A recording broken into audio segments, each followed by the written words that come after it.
প্রথমেই কথা বলবো হরিয়ানার একজন যোগা টিচারকে জীবন্ত কবর দেওয়ার বিষয়। তো তিনি 24শে ডিসেম্বর 2024 থেকে মিসিং ছিলেন। সিসিটিভি ফুটেজ থেকে পুলিশ জানতে পারে 4 জন লোক তাকে তার ভাড়া বাড়ি থেকে তুলে নিয়ে গিয়েছে। এই কাজের যে মাস্টার মাইন্ড রাজকরণ, সে সন্দেহ করে জগদীপের সাথে তার বউয়ের কোনো অ্যাফেয়ার আছে, কারণ জগদীপের ফোনে তিনি তার বউয়ের একটি ফটো দেখতে পান। আর এরপরেই তিনি সিদ্ধান্ত নেন জগদীপকে পৃথিবী থেকে সরিয়ে দেবেন। তো তারা তাকে কিডন্যাপ করে একটি শুনশান জায়গায় প্রথমে নিয়ে যায়, তারপর তার হাত পা বেঁধে মুখে স্যালুটেপ মেরে মাটির 7 ফুট নিচে ফেলে দেয় এবং তারপরে তাকে জীবন্ত কবর দিয়ে দেয় তারা। বর্তমানে পুলিশ মাত্র 2 জনকে গ্রেপ্তার করেছে, আরো 2 জন মানে মাস্টার মাইন্ড রাজকরণ এবং আরো একজন এখনো পলাতক। এবার কথা বলবো উত্তরপ্রদেশের শকিং মার্ডার কেসের ব্যাপারে। তো প্রগতি যাদব এবং অনুরাগ যাদবের মধ্যে বিগত 4 বছর ধরে প্রেমের সম্পর্ক ছিল, কিন্তু প্রগতির বাড়ি থেকে তাদের এই সম্পর্ক মেনে না নিয়ে প্রগতিকে জোর করে দিলীপের সঙ্গে বিয়ে দিয়ে দেয়। আর বিয়ের পরে বয়ফ্রেন্ডের সঙ্গে দেখা করতে না পারায় অনুরাগ এবং প্রগতি সিদ্ধান্ত নেয় যে তারা দিলীপকে তাদের রাস্তা থেকে সরিয়ে দেবে। তো সেই জন্য তারা একজন কন্ট্রাক্ট কিলার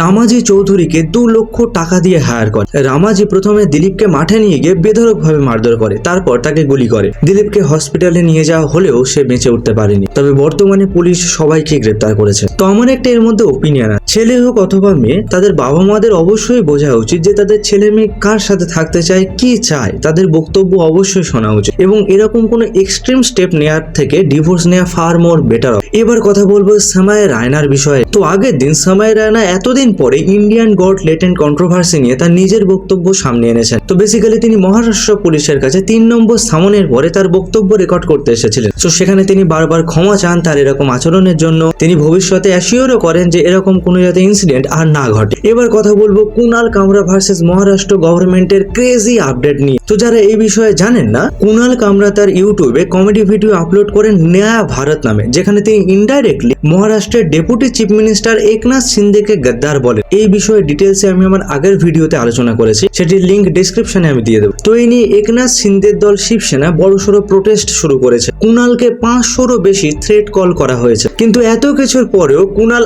আরো 2টি ভিডিও তার ইউটিউব চ্যানেলে আপলোড করেছেন, যেটার লিঙ্ক আমি ডেসক্রিপশনে দিয়ে দেবো, আপনারা চাইলে সেখান থেকে দেখে নিতে পারবেন। কিন্তু সমস্ত বিরোধী পার্টি থেকে শুরু করে কংগ্রেস সবাই কুনাল কামরাকেই সাপোর্ট করছে। তো ইউজি চাহাল এবং ধনশ্রী বর্মার ডিভোর্সের কারণ কি সামনে এসেছে? এই নিয়ে ভিকি লালওয়ানি তার ইনস্টাগ্রাম অ্যাকাউন্ট থেকে একটি পোস্ট করেছেন, যেখানে তিনি বলেন বিয়ের পরে ধনশ্রী, চাহাল এবং চাহালের বাবা মা তাদের হরিয়ানার বাড়িতে পাকাপাকি ভাবে শিফট হয়ে যান, কিন্তু ধনশ্রী বারবার চাহালকে প্রেসার করতে থাকে মুম্বাই শিফট হওয়ার জন্য, কিন্তু চাহাল কোনোভাবেই তার বাবা মাকে ছেড়ে হরিয়ানা ছাড়তে রাজি হননি। তো এই নিয়েই তাদের হয়তো ডিভোর্সের সূত্রপাত বলে দাবি করা হচ্ছে। এবার কথা বলবো শাদি.com এর মালিক অনুপম মিত্তালের IPL এর উপরে রিয়াকশনের ব্যাপারে। তো তিনি একটি টুইট করে বলেন, বল মানে শুধু নো, হোয়াইট, 4 নয়তো 6। IPL এর উচিত বোলারদেরকে রিপ্লেস করে বোলিং মেশিন লাগিয়ে দেয়। আর এইরকম একই রকমের মন্তব্য কাগিসো রাবাডার কাছ থেকেও পাওয়া গিয়েছে। তিনি বলেছেন, আপনি খেলাটিকে স্পোর্ট অফ ব্যাটিং বলতে পারেন, ক্রিকেট নয়। বর্তমানে বোলিং এবং ব্যাটিং এর মধ্যে কোনো সমতাই নেই।